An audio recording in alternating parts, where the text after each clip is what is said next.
Blog Talk Radio. Good afternoon, and thank you for joining us for another episode of A Crazy Dream. I'm your host, the CEO from Mother's Garden, Tanika, and on the phone I have an amazing artist, musician, singer, and this great spirit. I love his energy. I met him at a Blink Global Records or Blink Global Rex event at the Microsoft store, and ever since, I've just been following his journey. So I would love to introduce you all to Confidence Killian. Hey, what's up, guys? Confidence, thank you so much for joining us today. So, no problem.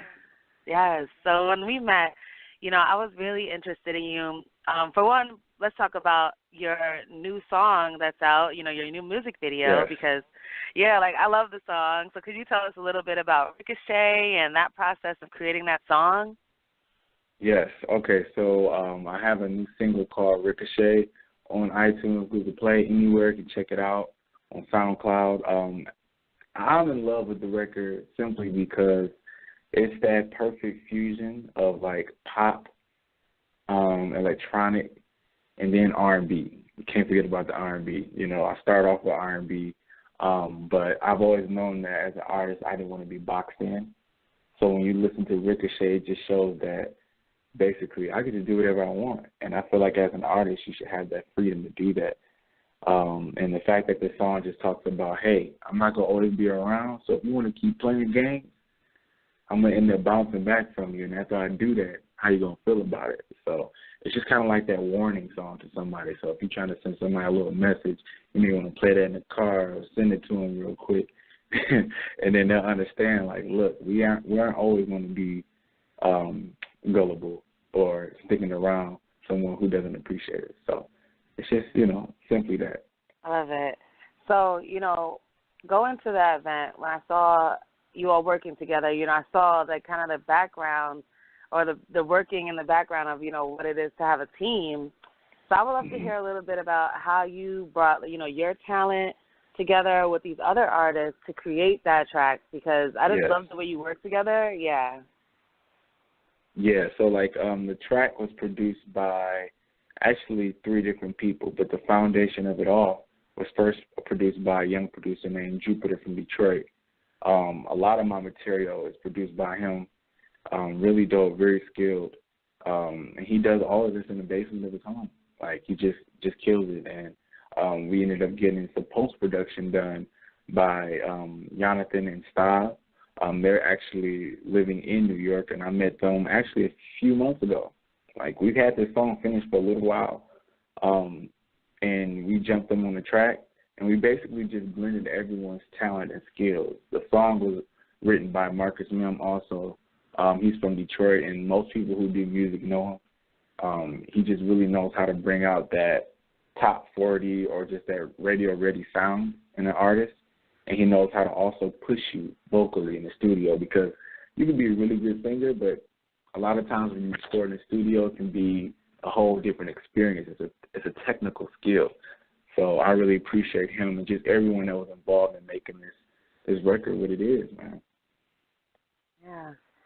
So, you talked a little bit about, Detroit.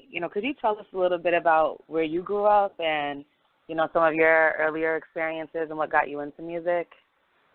Yeah, so I'm in Metro Detroit area, so I'm not in the heart of Detroit, but I am not too far from it. So it's like a 5-minute driving distance in the suburbs called Oak Park.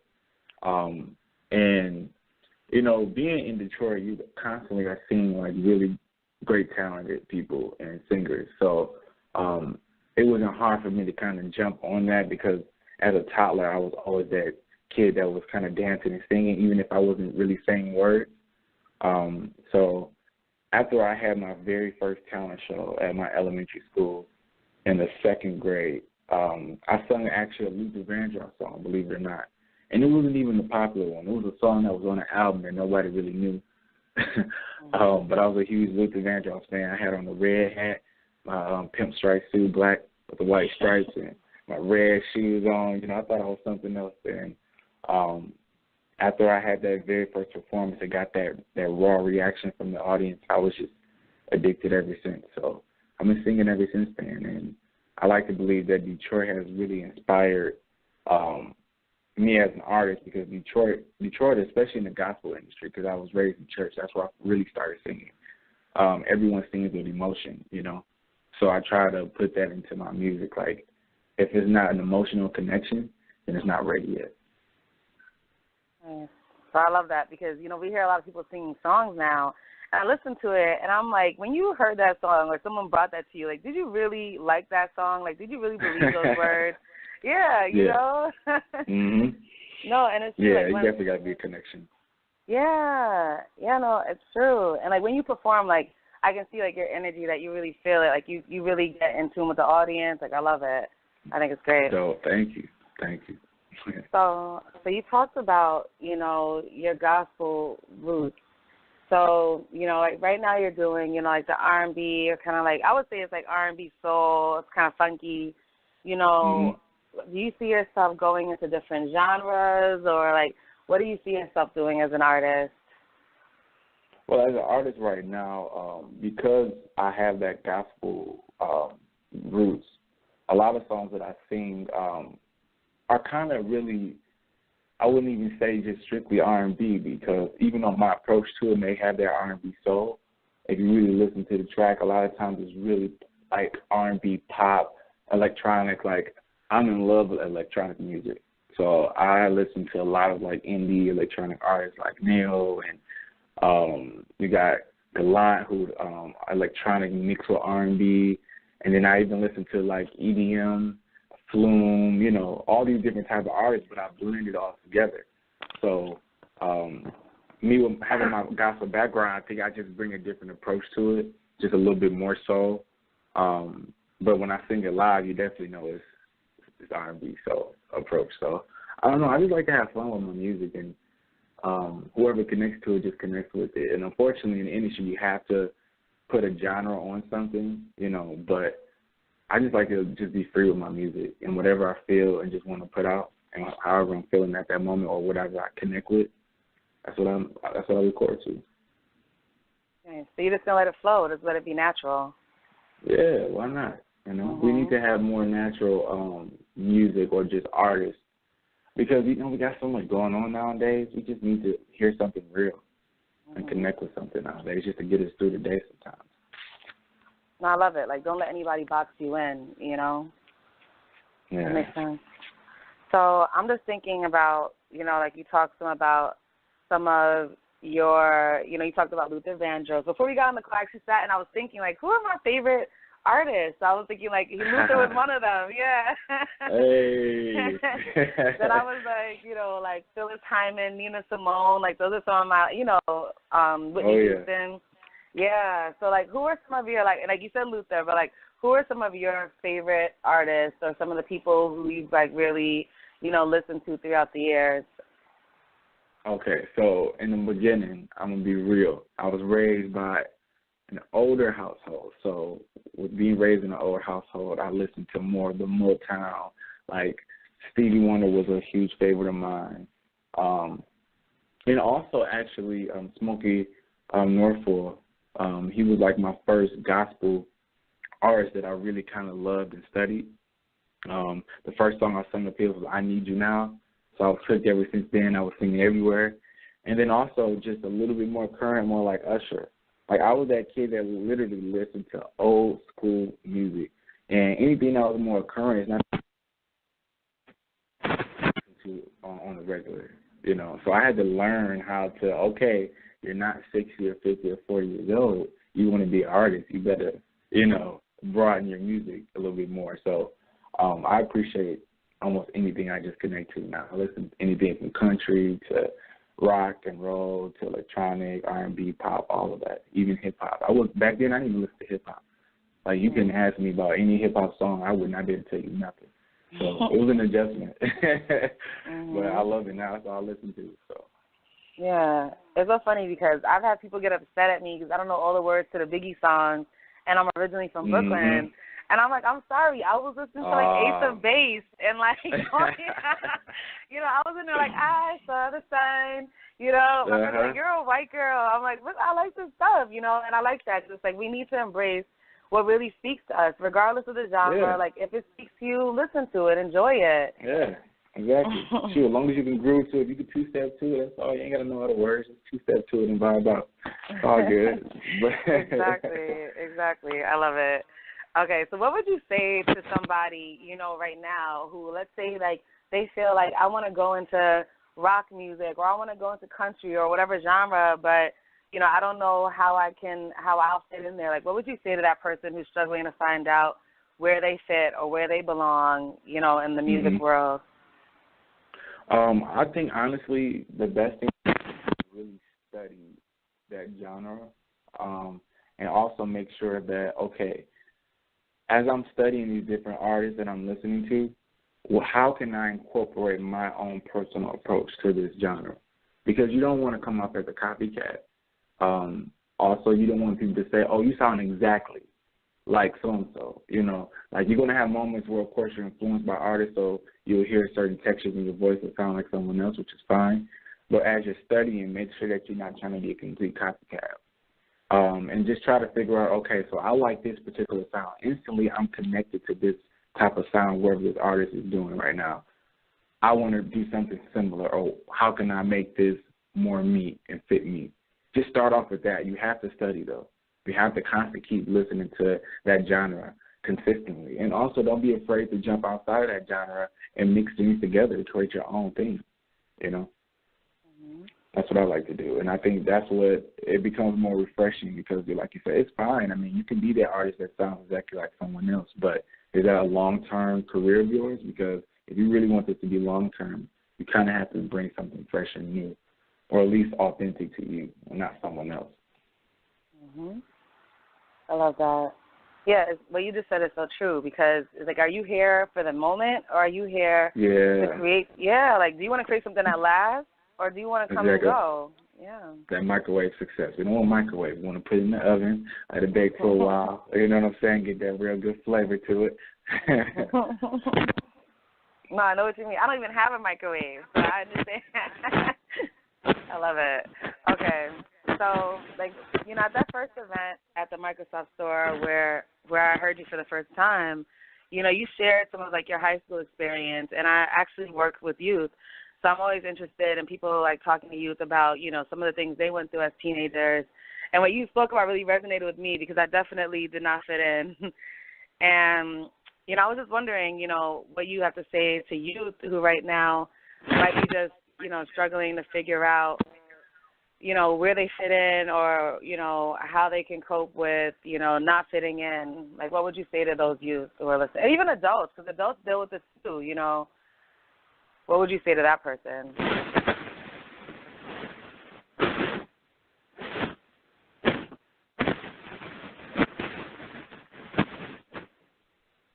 think we're getting some interference. Can you hear me? All right, give me 1 sec. We're going to get Confidence back on the phone.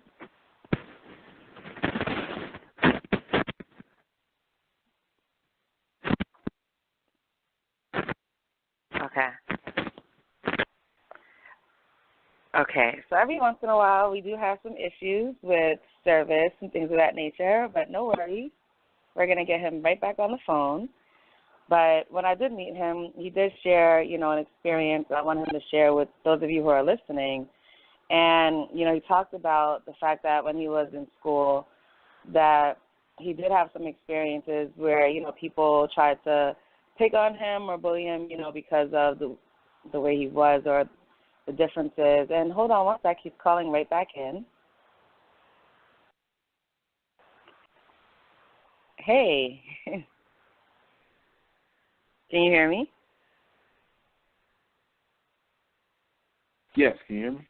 Yeah, I hear you. So when we lost you, I just did a little segue, and I was just saying that, you know, at that initial performance where I met you, that you had spoken a little about, you know, your experiences in high school, you know, when you were younger. And I was just wondering if you could just share some of that with the listeners and, you know, maybe just some words of inspiration or words of motivation on, you know, how they can come through that.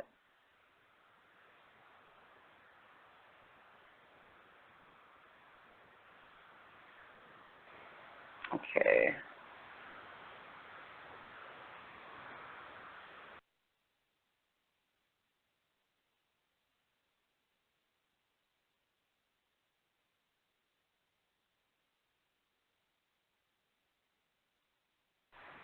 Okay. All right, so we got Confidence back on the phone. So things happen. Technology, you know, astrologically, this is a time for issues with technology. So there we go.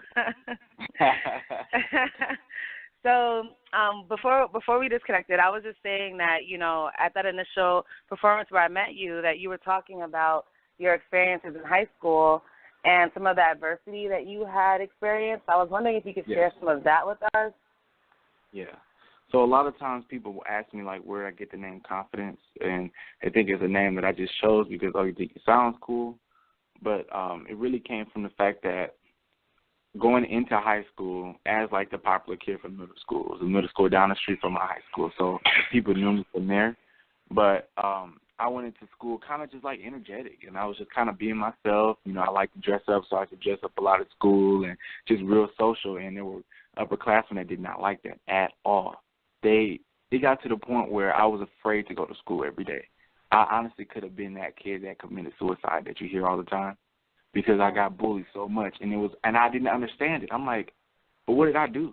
Why did you choose me out of everyone? And I realized later on was that these people saw something in me I didn't see in myself. I looked at myself during that time. I was very insecure. Like, it was bad to the point sometimes I had moments, you know, I'm being real, where I would be crying at night, you know, just because I just didn't like what I saw in the mirror, or I didn't like the way things were in my life, or I complained about how my situation was instead of trying to find solutions. I was miserable, but on the outside, I pretended to be very confident in myself. And so people were distracted by that, but it was all fake.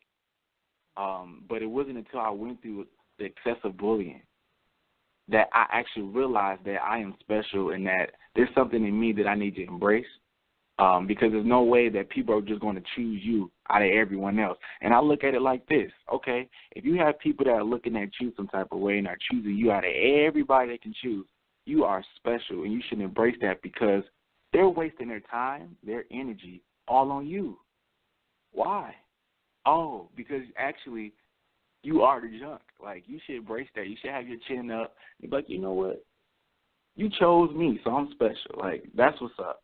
And don't allow it to break you down, because we go through things to only make us stronger. And instead of me allowing that to break me down, I became very confident in myself, and I realized I have every reason to be confident. So I chose confidence for that reason, as a reminder to myself every day to keep being confident, and also to inspire other people. When they look at me or if they hear my song and they hear the name Confidence, that it's a reminder that, hey, I can get through anything.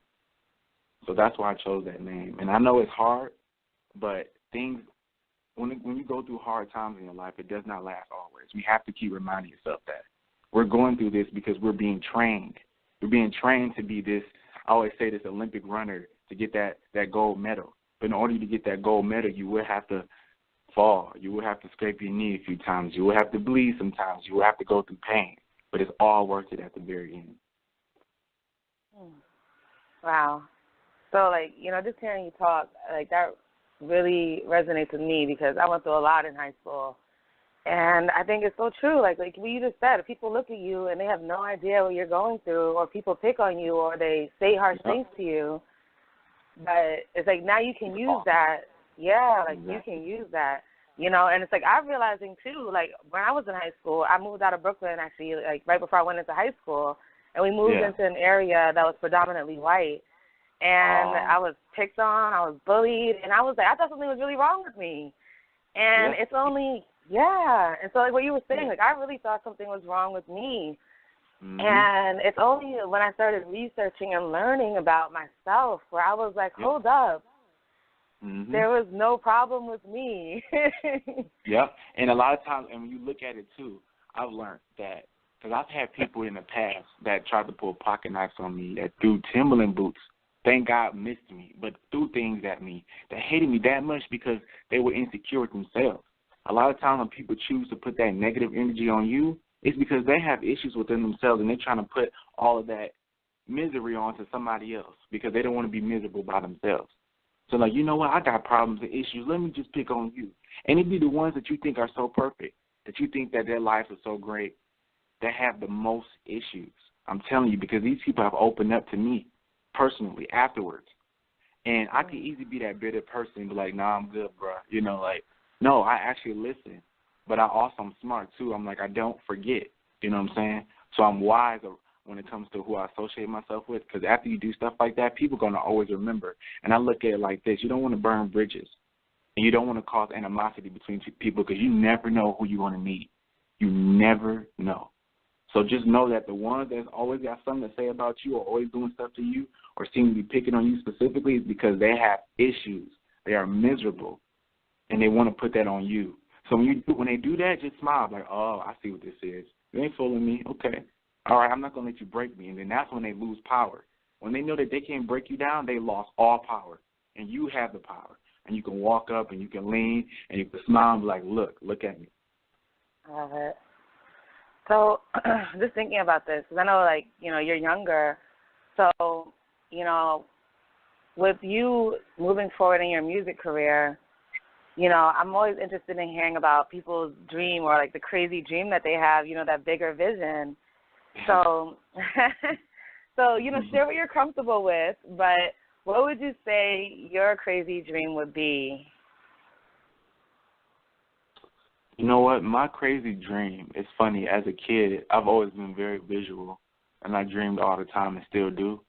My crazy dream would to be to the point where I'm at the peak of my career one day, and whatever that entails, but I see that my music has moved people before I leave this earth. Like, a lot of times you see these legends or these artists and they die, and then people open up and express. The world talks about how great they were, and they do all this extra stuff with these tributes, but they don't do it while they're alive.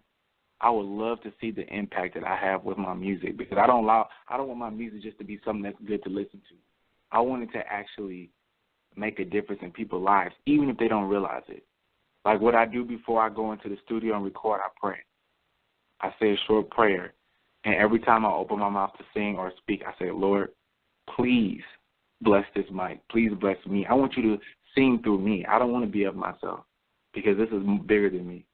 And I want every person that listens to this song, or maybe even see the artwork, or even see me perform live, let them be blessed or touched in some type of way. Whatever they need, Lord, I want you to fulfill that. But I don't want to get the praise for it. But if I have to do that just so that the purpose to manifest, I'll do that. So that I would love to see that people open up about how my music has really changed their life. That's going to make me feel proud and accomplished. Outside of the awards and outside of all the extra stuff that comes with being a celebrity or an artist, just to see that I've actually made an impact on people's lives, I'll be very happy. That's great. I love that because, you know, I meet a lot of people and they tell me that they want to be stars or they want to be celebrities. But then when I start asking them, well, what do you really want to leave behind? What do you really want to create? A lot of times people haven't really thought about that. Yeah. You know, and I think about that, like, even in my own business. Like, I think I was speaking to you the other day and I was saying, you know, like, I don't know if I don't think it was you, but I was talking about my products and I'm like, I love making my products, right? But I think that my gift that I'm, like, here to, like, really leave is in the coaching, is in the conversations, is in sharing, you know, of information. That is, like, the gold. So I think even, like, you sharing that experience, like, I think people listening to this, they'll listen to your music, but you sharing, like, the backstory to how you got here, I think that is going to move people, period. Yeah. Awesome. I hope so. That's the plan. I love it. So, Confidence, could you tell everybody where they can find you, where they can download your music, where they can buy your music, and, you know, where you'll be performing next? Yes, so you can find me on almost any social media platform at It's Me and confidence. And that's confidence with the C, the normal way. So at It's Me Confidence. Also, you can find me on iTunes for my first release on iTunes, Ricochet. So if you type in confidence and then the word Ricochet, you'll find the single. Check it out. You can find me on SoundCloud at Confidence Killian. But yeah, that's pretty much it, and you'll be able to keep up with what I have going on. I have a lot going on. Right now, I'm performing a lot in New York specifically, and I may be actually doing a charity event with a hospital. I can't give all the details yet because it hasn't been finalized, but it's going to be something huge. But if you go to my website or just follow me anywhere on social media, you'll get that information. But my website is also www.itsmeconfidence.com. So I made it simple. Just It's Me Confidence. You'll find me anywhere. Great. All right, so please go follow him online. Go listen to his music. Go and check out what he's working on. He's doing a lot of really great things. And as you just heard, he has amazing energy. And, thank you so much for being on the show, Confidence. I will definitely ask you to be on again to share what you're doing. Oh, yeah, let's do it. Thank you. So everybody listening, you will be able to find this interview at acrazydream.com. You can always find A Crazy Dream by going through FromMothersGarden.com. And you can always find me at From Mother's Garden. And we will talk to you again soon. All right. I'll take care, man. You too. Bye. Bye.